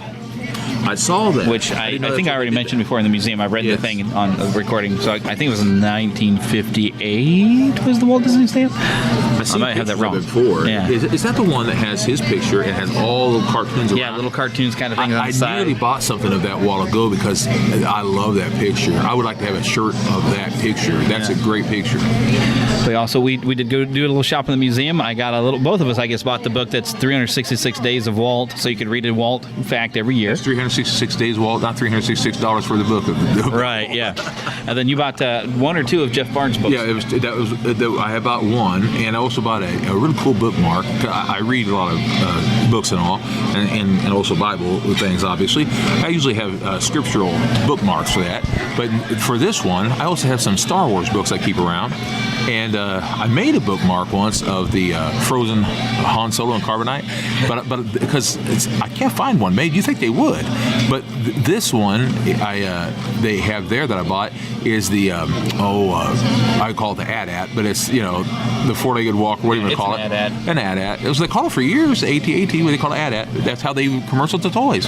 But this is kind of a 3D thing where it kind of moves. You see the shots going and the ships going around it. Neat. Like a lenticular kind of. Lenticular, yeah. I didn't know how you called it, but also on the top, you know how you usually have like either yarn or whatever coming out. It wouldn't be Disney if there wasn't a kid crying. That's true. But on the top, instead of having a little yarn or whatever coming up the top, it's got a little bitty foam AT-AT thing, like a rubbery foam AT-AT thing coming on the top. Because every single one of the other ones they had were princesses or whatever. They had a Princess Leia even. And on top of that one, they had, and which I almost got, on the top of that one, they had a little rebel symbol. And on top of all the other ones, like princesses, they had like little, tiaras or whatever. Tiara, yeah. Everyone had a little thing on top, and that one was, of course, an AT-AT. I was like, I still gotta get it. It's a Star Wars. It's only Star Wars ones that had that or Princess Leia, and I thought, no, I'd rather have that, an AT-AT. You're an Empire guy. Well, not really. It's just favorite movie that makes you an Empire guy. It is my favorite movie, but mostly because I love Frozen Han. I love Chewbacca, and Chewbacca on that, you get to really see his heart. He's all about. No, I don't mean gets cut open or anything like that. No, that's a tauntaun. Eek. I thought they smelled bad on the outside. No comment. I happen to love the fact that Chewbacca shows that he really does love C-3PO. Remember in the first one in New Hope where he's talking about ripping his arms off and he's looking like In this one, C-3PO gets his arms shot off and he does everything he can to put it back together. And you just see he really is a loving guy. But a lot of people don't think about that, but it's true. And how Han, his best friend, the way he howls when Han gets frozen. Yes, he's just such a loving guy. And Chewbacca was my guy. And here I was at the age of 3 seeing that. And I was like, my man, Chewbacca's hurting and I want to hug him. And I got a stuffed toy of him that year. By the way, I got it again. This year I ordered it and I think I remember that. You said something about it. I got it again. And I loved it so much that as a kid, though, it bothered me that the hair was in his eyes. I said, Mom, it's bothering him. So you know what she did?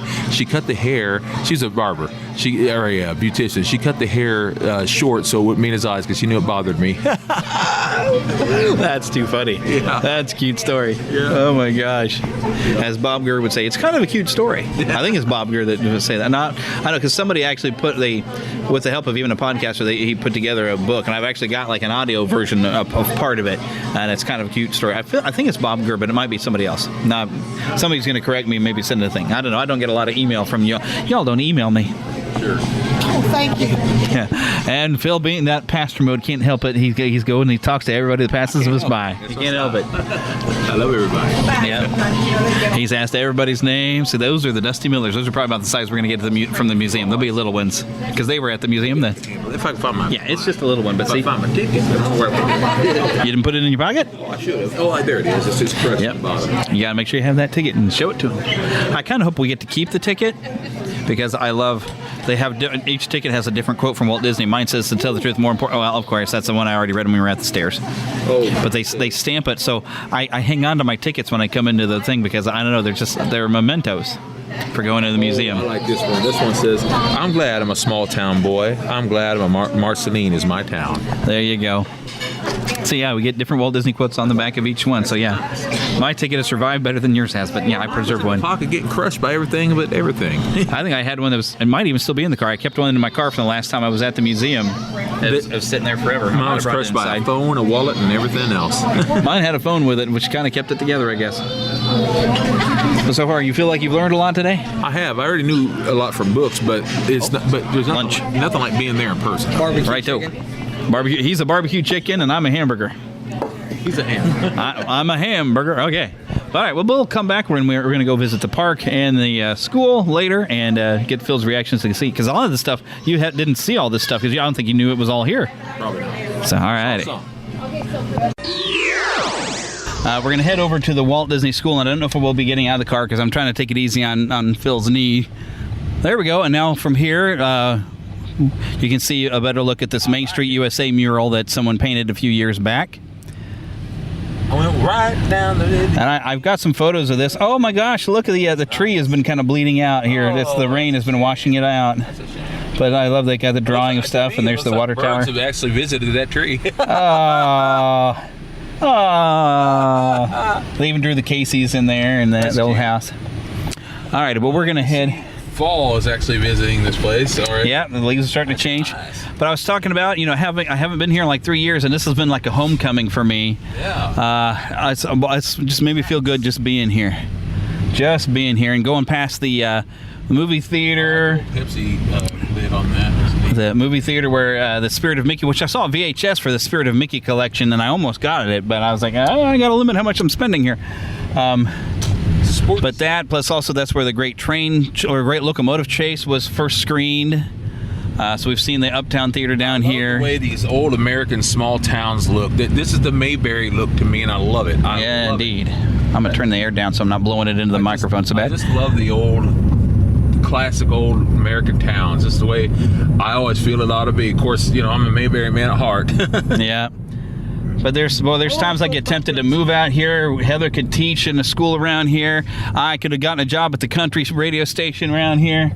There's just so much sometimes. Look at the pumpkins, look at the pumpkins, look at the pumpkins. They got a little look at the bears, look at the bears, look at the bears from Yogi Bear. Anyway. It's like a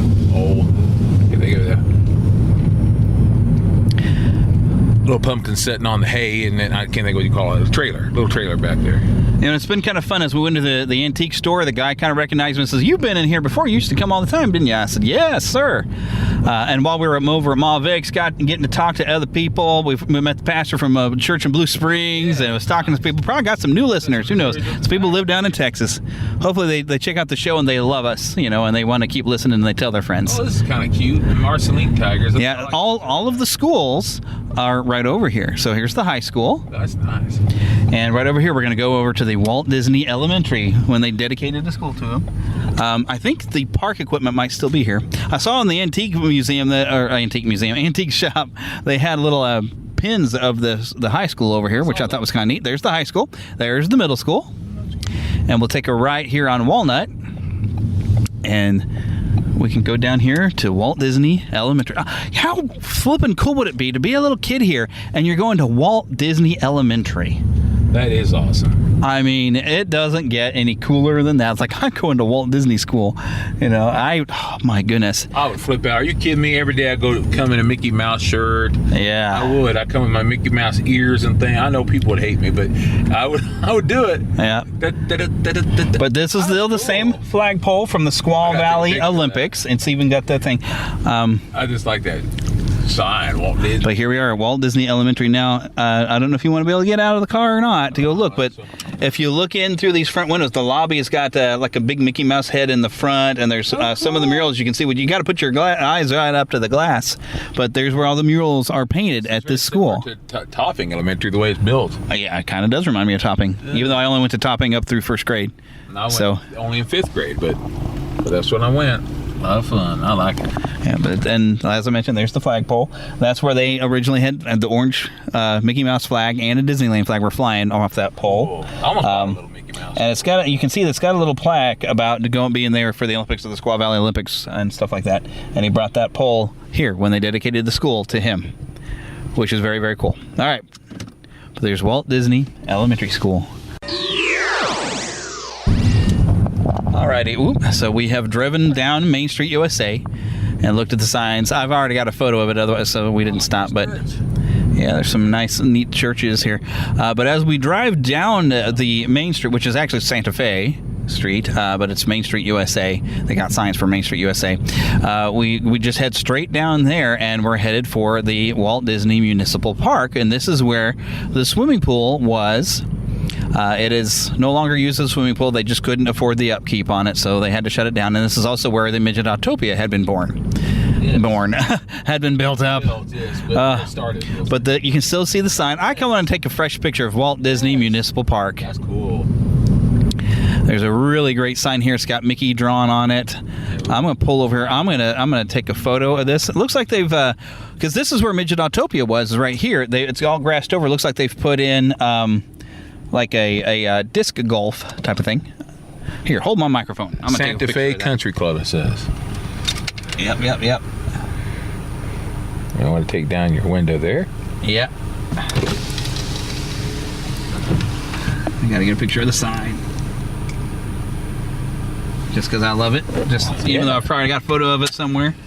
Well, you'll be like me. You'll have 15,000 of this or that, and how many Super Ant symbols I have on my phone, but that's okay. This makes it a lot easier with me driving and you holding the microphone. Better have it, not need it, than to need it, not have it, the way I see it. If we can still find the building for the... okay, Marceline Municipal Swimming Pool. There's a building still over there. I thought you were talking about the little pond that's in here. Oh, no, that would... this isn't a pond, excuse me. This is still the park. It's a park with the... Actually... There's an exercise. It looks like some people out here having a little party out here at the... that's nice. The picnic tables. Yeah, this is a nice town. I wonder if they've... oh, my goodness, I recognize some of these little park things that kids... They were like a teeter-totter type thing. But you know how they used to have them at our parks back in the day. Looks like they got a little fishing dock over here. Yeah. Yeah, it's nice. Actually, it would just be like a lake, not a pond. It's a nice. It seems like there's more to it than there used to be. I don't remember this fishing thing here. It's pretty high up. They've done some improvements here to the park. But you can see there's the building. I'll see if I can there's drive a over to it. teeter-totter right there. Those are kind of we used to have at the park. Yeah, that's the one where you put the other kid up high, you jump off, and that's it for him. He just drops to the ground. Oh man, I used to get all sorts of pains.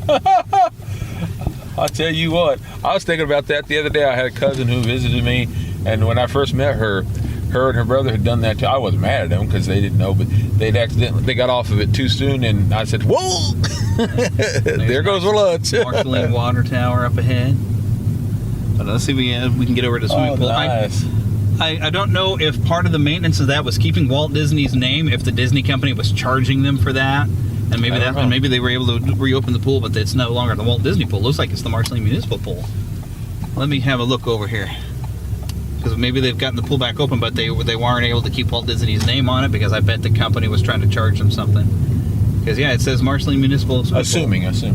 Yeah, I'm assuming, but this is how much faith I have in the modern Disney company. There's assumptions there, though. We don't want to. Yeah. We don't want to put any. Let's see what this sign says. We don't want to put anything against the. Yeah. Well, they might have had to just refurbish the whole could thing. be. We don't want to put anything against Walt's name. But if I had Walt Disney's name on it, I would keep it. Okay, that's Marceline Disc Golf Course. That's what that sign is. But here's the municipal swimming pool. Let me see. And of course, there's a train going by. The same tracks that Walt used to come by. Yeah, there's trains here all the time. He had an uncle that drove a train. He'd meet his uncle there at the train station and get a ride all the way back. But here's where the pool was. Looks like the pool is in some fashion still active. It's not currently filled. I mean, it's past September. Past Labor Day. But I'm pretty sure this is still where it was, with Walt's pool. It just doesn't seem to have Walt's name on it anymore. It's still got the old-fashioned look, and yet it looks like it's been redone a few times, of course. Yeah, but it's nice. Here we go. The Disney Family Farm, Walt's Dreaming Tree site, and Disney Family Barn site. Open 365 days a year, dawn till dusk, free to the public. Maintained by the volunteers of the Walt Disney Hometown Museum, and regularly patrolled by the Marceline Police Department. So you behave yourself. And I like that this says this property is privately owned. Okay, this is still part of the land there. Please treat this piece of Disney history with the respect it deserves. Absolutely. And it should be. And I love that they have all these signs. Somebody's got their doggy out here. First sign, as an adult, Walt Disney wrote, "To tell the truth, more things of importance happened to me in Marceline than have happened to me since or are likely to in the future." And which, of course, we said that same exact quote. They have it on the stairway there at the museum. Something that just looks different. Of course, it's been 3 years. It seems like they've carved it out a little better. Well, of course, the Son of the Dreaming Tree, I'm sure, is a lot bigger than it was in previous years that I've been out here. Yeah. Because it's had a lot of time to grow. And they even watered it with some water from the rivers of America, I believe. It'll say so on the sign. But, they went and got some water from Disneyland and put it on here to water the tree and did a big dedication for it, which I'm sure we'll see the sign. But they have it marked where that you can see the sign up ahead of where the original tree was, which you can kind of see it's where it's fallen over. I don't know if they've taken it out since then. It's been 3 years, but you can see where it fell. Hello, puppy.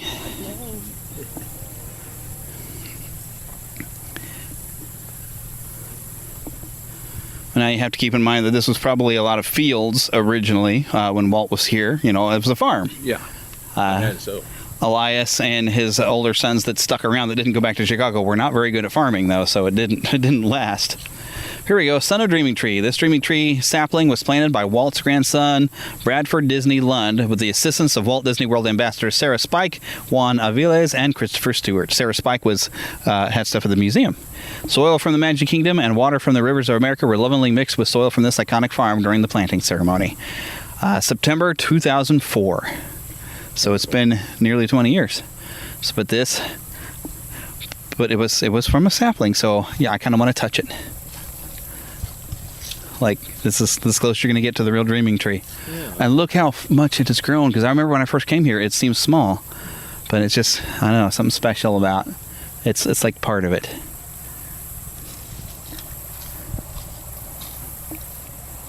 There's a little spider over here.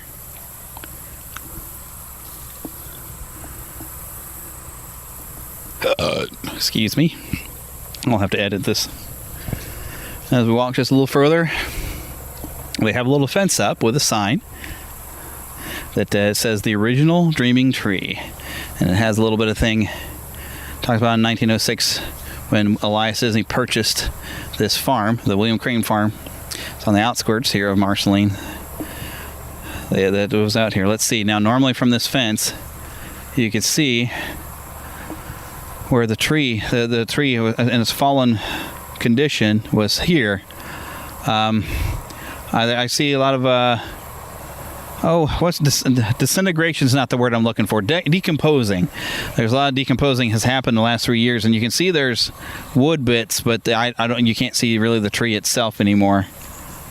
But you can see, yeah. But you can see where there's kind of a pit, a little bit of where the tree stood. Yeah, I see that. But yeah, it used to be this tree was laying down over here still from where the weather had taken it finally after however many years it stood here. So it was a very special tree, but it's still a very special place right here. Yeah, that's right. You just got to imagine Walt and Ruth out here sitting under the tree, Walt drawing pictures and telling Ruth stories. So, but you can see even from this photo here, how different the land was even back when he came back for the dedication. Because now they've let the woods kind of overgrow in here and take this nice little. Yeah, makes it a nice like a park. A field at the time. It was a field, and there were some trees, but not a whole lot. Ooh! Fun facts. A total of 3 saplings were produced by seeds harvested from the original Dreaming Tree. In 2003, one of those saplings was planted by Walt's grandson, not more than 30 feet from this location. Second sapling was gifted to Disneyland. It was planted on Tom Sawyer's Island. The third seedling was secretly planted somewhere on the Disney family farm to ensure its historic legacy. There you go. And that's nice. That's the time. The tree will live on forever. That's right. There you go. That's a nice thing to do. Yeah. Keep it in all the places that we remember Walt. That's right. But it's just very nice and natural nature-y out here. And wow, even the plants out here in this bit of field have grown really tall since the last time I was here. There's some sunflowers out here. See, in the spring of 1906, Elias and Flora Disney moved their family from the hustle and bustle of Chicago to this idyllic 45-acre farm, and I'm about to walk right into a spider web. Purchased from the estate of Civil War veteran William Crane. Wow, Civil War, yeah, that would make sense, about 1906. At the time of the move, the farm was largely comprised of 2 fruit orchards where they focus on the cultivation of Wolf River apples. Yeah, that spider he's supposed to be outside. Don't have to kill him. No, I'm not trying to kill him. I said knock it down. Knock the web down. Yeah, he spent all day building that web. Well, he'll do it again. Poor spider. I don't want to get in your face. I wasn't going to walk into it. I saw him coming. Alrighty, staff only allowed that away because that'll take you over to the house. Sure. Marceline Inspiration. Walt's 1949 film, So Dear to My Heart, was set in the early 1900s, echoing the time period the Disney family spent in Marceline. For the film, Walt instructed his production designers to create a barn set that reflected barn set, I guess, that reflected his best memory of the barn and he grew up with on this area of the family farm. And this is a recreation of the barn right up here ahead. Wonderful. And there's some stories about this here barn as we read signs as we go along. Walt learns a valuable lesson. When a young Walt decided to hold a circus in the barn, his friends paid 10 cents for the show comprised of a lethargic goat, a pig, and the family dog and cat dressed in Sister Ruth's doll clothing. They were not impressed. When Flora heard the commotion in the barn, she requested Walt refund the admission and shared this wisdom. If you deliver more than your audience expects, they will never be disappointed. A lesson Walt took to heart. So I also learned money back if you don't meet expectations. He had to give those 10 cents back to them kids. But yeah, that was a lesson he learned, that give them more than they expect. Now, I wish modern Disney was on that whole thing. Well, we don't want to go there. Walt's Happy Place. Oh, look, there's actually some apples on this here tree. I wonder if that's one of the original apple trees or something. I don't know. 1950, Walt used his fondest memories of Marceline to recreate the old family barn in the backyard of his new Holmby Hills property in California. Walt used that new barn as a personal workshop for his beloved Carrollwood Pacific Railway. It quickly became his happy place and is regarded as the birthplace of Disney Imagineering. Yep. He built a small miniature train there with one of his people, and I can't remember who it is, and I was talking about that earlier. Upside down and you'll find yours. I know. This is the way that the apples looked. They're kind of spotty and all. It's the way it looked back in the old days when I used to go to what we call the farm with my grandma and grandpa. These old little bitty. When they aren't treated with so many chemicals, when they just grow naturally. Yeah, it was nice. It was nice to go down there and pick the apples. Here we go. Welcome to Walt's Barn. This barn was built by volunteers in the summer of 2001 to help celebrate Walt's 100th birthday. It was constructed using the blueprints Walt had commissioned for his own Holmby Hills workshop. Autographs and messages to Walt and Roy are welcomed. On the interior of the barn only, all others will be removed. In other words, don't vandalize the place. Oh, of course. Now, this is the second place I've been to that I've seen there's a phone smart code. I don't know what it's for. I don't know. But I don't know if it's the same code that would be, because the museum had one. I don't know if it's the exact same code here. Phil's going to check it out, see what it is. You might have to get a little closer to get it to scan. If I even have one on here, I don't know. Well, I know mine will do a QR code, but I've got my hands full of my microphone right now. I'm not sure if I have one. I don't know if it'll tell you some stuff about the barn. If it actually has like a neat little audio thing, then heck yeah, man, I'm going to go back to the museum and take the picture. I can't find mine. But yeah, I don't know if it'll just take you to a website of it or what. But anyways, here's Walt's barn. I'm going to take a picture of the barn. Yes, indeedy, sir. I was about to say, if I step over in here, I will be in your picture. I'm fine with that. Got one both. There we go. With and without you. I think a bug bit my finger because it itches. And bugs are buzzing me. Doggone it, we got into the outdoors. I already got chigger bites over my legs from the last time I was outdoors doing something. And now I got bites on my hand. So now we step in here. I wonder what the what? On this. I don't know. It's a barrel. Well, here's where they've been putting some of the benches that they've collected over the years. See, this is where I wish I would have brought a marker to write on here. I might be able to find some of the places I've signed this place before. Yeah, if I had a marker, I'd mark it in the morning. I'd mark it in the evening. All over this land. Oh, they've got some boards up here. I have signed in a couple of different places. I think the first place I signed was somewhere on this, but the ink fades after a while. So you're out here on the bench. That's nice. Somebody drew a goofy. And you're going to sit here on the bench, ain't you? That's where I kind of want to look to see who all's written it. But as I walk over here, one of these boards, I believe, is where I've signed my name, and I started putting a year for every time I was coming. I was trying to mark something. Let's see here. Seems like something's been replaced. Well, here's the signature of Steven Silver, creator of Kim Possible. He drew Kim Possible on here. Oh, here we go. Thanks, Walt. Patrick Hurd. He's done some work with there goes Philip's phone. He did some work with Window to the Magic back in the day. He's a friend of his. And I thought pretty much near there is where I had written my name. Here's a WTTM was here. Oh, and then I wrote the Neverland podcast next to that. So I wrote the Neverland podcast, and it's fading. I wish I had a better marker. But where is it? I've actually got my name. Oh, wow. I'm sure this makes for great audio with me staring at the ceiling, trying to find where I've written my name on stuff. But, yeah, it's hard to find everything. Themeparkhopper.com. There's something I've heard of before. Yeah, the WTTM is for Window to the Magic. There we go. There's my name, very faded.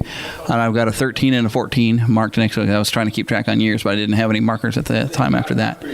But goodness sakes, man, I don't have any marker to refresh my name. But that's where I've got my name faded in the Neverland podcast thing. Very, very faded. I just didn't have a good marker. They used to keep markers here that were slowly running out of ink. Next time I come up here, I'm bringing a marker that's going to have some good solid ink in it, and I'm going to make sure I make a mark that stays permanent. That's for sure and truly. They used to have over here in the corner, they had a picture of like a little cardboard cutout of Walt being like a ringmaster. And he was in the corner, and they had some of the story about him doing a show in the barn. Because this, as far as I know, this might even be the same location that the barn was back when he was a kid. I don't know. I would think they would try to put it in the same spot. So that might be the case. But this is a recreation. Here we go. But that is our trip here in Marceline. Okay, so the usuals. We want to thank Ricky Pope Darren Wilhite of the Wilhite and Wall Show. Well, of course, Ricky Pope, remember, of course, from the Christian Nerds Unite.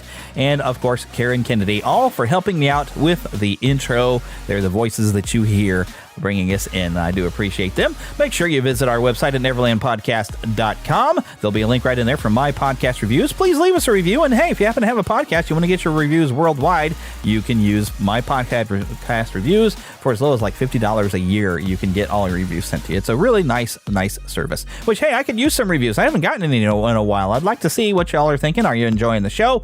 Leave a comment on YouTube where I'm going to leave this video up. Communicate with me. I love hearing from you. Send us an email, podcast@neverlandpodcast.com. I have been informed that, yes, the voicemail has indeed been shut down because I wasn't doing anything with it. We're also, of course, we are on Twitter, but the only thing I do on Twitter really is post about the episodes being up, And then, of course, we do have a Facebook fan page and a group, and that's where I do like to share when I see something neat that's coming out or something I want to share with you. I will post it over there. So go in there and have some discussion. Occasionally, it's fun to even ask you some questions. I have a question I even posed of what some of your favorite old catchphrases would be from some classic cartoons. I'd like to hear your thoughts on that. So make sure you go and visit us on Facebook. But we've got a lot of fun coming up in the next couple episodes. Like I said, Marshall Younger, Phil Lawler, two writers and two different things from The Adventures in Odyssey, one of the longest running radio shows ever. Yes, it is still going. And audio drama and audio comedy, it's still going on out there. And you can definitely check it out and hear a lot of great stories. And I got two great storytellers coming on to tell me about some of their craft. And I really enjoyed talking to them. I think you're going to enjoy hearing it in the next couple of weeks. I might even have a few more people I'm going to try to talk to as well. But until next week, get lost in an adventure!